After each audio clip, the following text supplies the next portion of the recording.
You have to admit, submarines are incredibly fascinating. These machines can be sent to the deepest parts of the ocean and remain under the intense pressure of the water for months at a time. Even people that have no interest in war or maritime history find these boats extremely fascinating, myself included. I couldn't even imagine what it must be like to be sent on a submarine mission and remain locked away in these tiny machines for weeks or months on end. I'd lose my mind. Regardless, this is a reality for many people. But if claustrophobia wasn't enough to get your blood pumping, a terrifying reality is that many military submarines are forever lost at sea after they lose contact with workers that are on land or they're sunk by enemy forces. The problem is that many of these wreckage sites remain undiscovered for years, sometimes decades. Today, we'll be taking a look at the mysterious disappearances of 5 submarines. Before we get started, be sure to hit that like button and ring the notification bell for more videos. The USS Grayback. It took over 75 years for the USS Grayback to be located after it had vanished in World War II without a trace. The U.S. submarine sank while on a military mission, but rescue workers and military workers were unable to find any trace of the ship for over 7 decades. Relatives of those on board were left wondering what could have happened to their loved ones. And we know that at least 80 crew members lost their lives on that fateful day. It wouldn't be until June of 2019 that the submarine would finally be located after all this time. The wreck of the submarine was found off the coast of Okinawa in Japan. It may shock you to know that a total of 52 submarines were lost during World War II, and only about 6 of them have ever been recovered. Even though we may have had evidence of where this submarine was last located, the currents in the bottom of the ocean can easily sweep a submarine far away from its path, possibly taking it tens or even hundreds of miles away from its last known location. This was true for the USS Grayback. At the time the submarine was lost, it would have been impossible for the United States forces to locate the boat. They believed the submarine sank in Japanese waters, and researchers were correct. Considering how difficult and dangerous the political climate was at the time, United States rescue personnel could not enter the enemy territory without risking being attacked or taken captive. This meant that nearly all lost ships or submarines would remain abandoned for countless decades. After the Cold War had finally ended, tensions between the United States and other countries began to die down. This allowed United States troops to continue their search for many of their lost sea vessels. In the end, the submarine was found about 463 meters below the ocean's surface. We expect the ship likely sank on January 28, 1944. Mysterious Japanese submarine off Hawaii. This is one of the strangest submarine discoveries, but it helps show how far along the United States and Japan have come in terms of mending their differences over the years. In August of 2013, the United States found the wreckage of an Imperial Japanese Navy submarine. The ship was found a short distance off the coast of Oahu and was located purely by chance.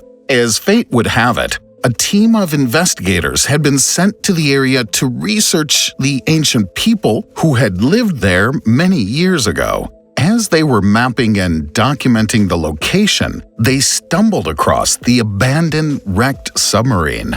The wreck was a huge revelation for both the United States and Japan, as the ship had been missing for countless decades. When the ship was investigated further, the team was unable to determine specifically what type of submarine it was. It had been heavily damaged, making it almost completely unrecognizable.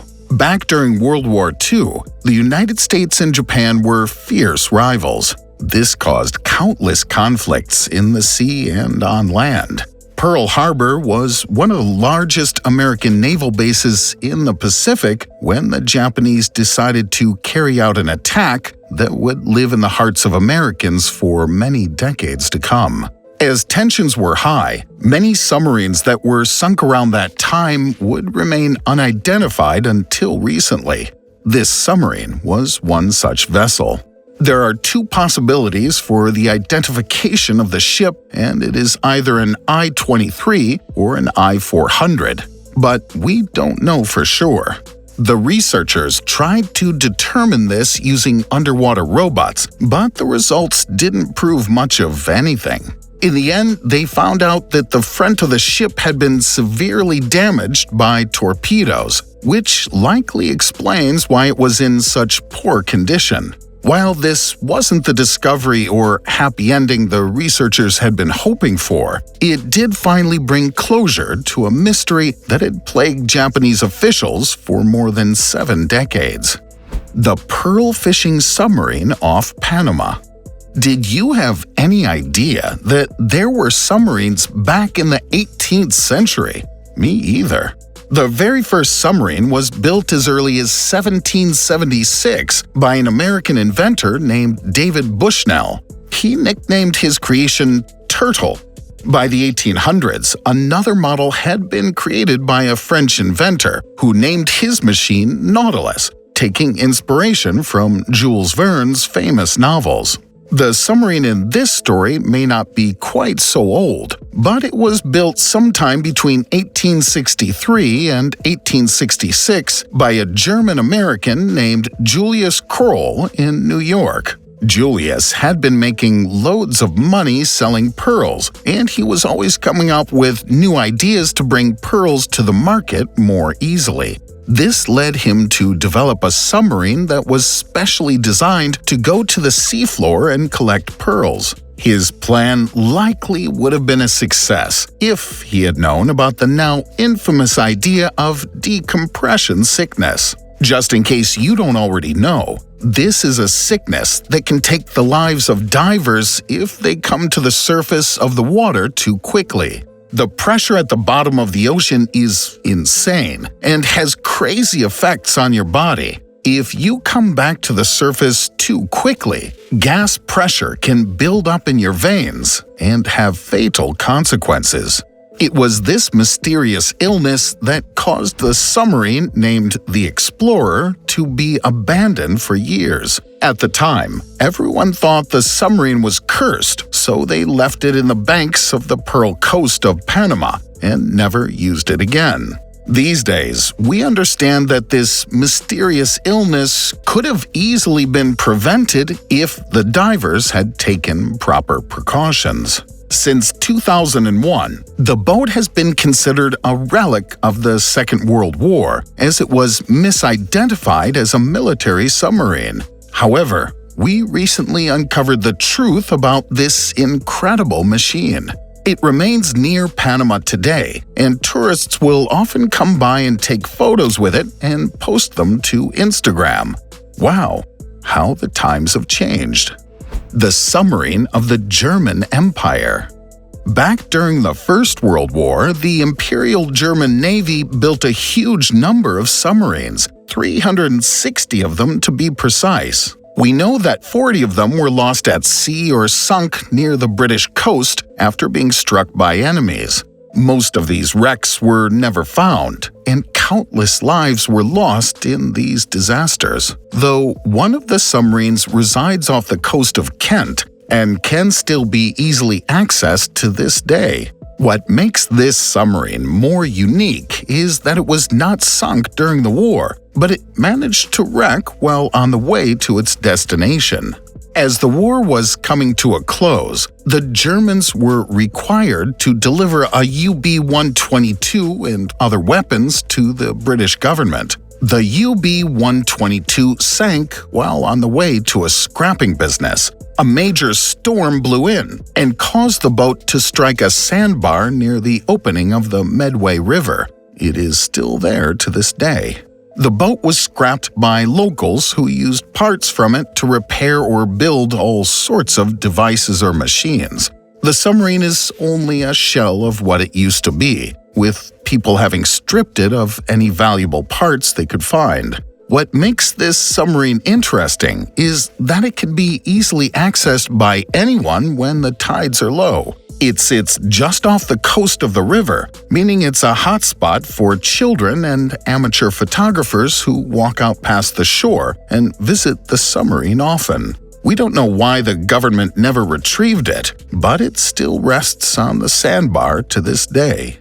There have been rumors that some of the remaining Ub122 submarines may eventually be put in a museum or preserved in some way, but it's safe to say that it's too late for this one. It's far too decayed and has been stripped of all its major components.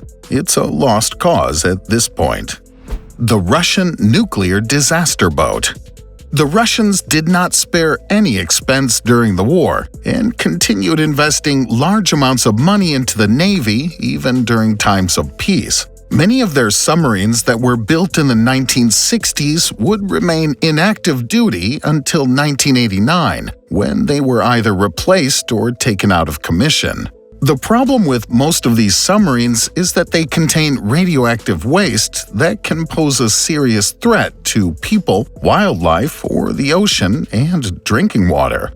Many of their submarines are filled with as much as 1 ton of nuclear fuel. Many of the submarines were also built with nuclear reactors inside, so that they could be powered for seemingly endless miles while scouring the ocean floor.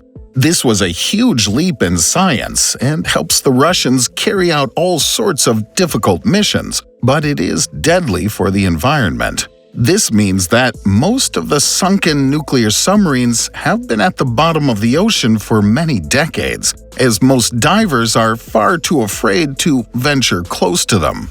Many of the remaining submarines are held in ports and are waiting to be properly scrapped and used for future projects. What's interesting about the K159 is that it was built with floating pontoons that would bring it to the surface if a disaster ever struck. By 2003, the K159 had made its final journey and was on its way to a shipyard when a fatal disaster took place.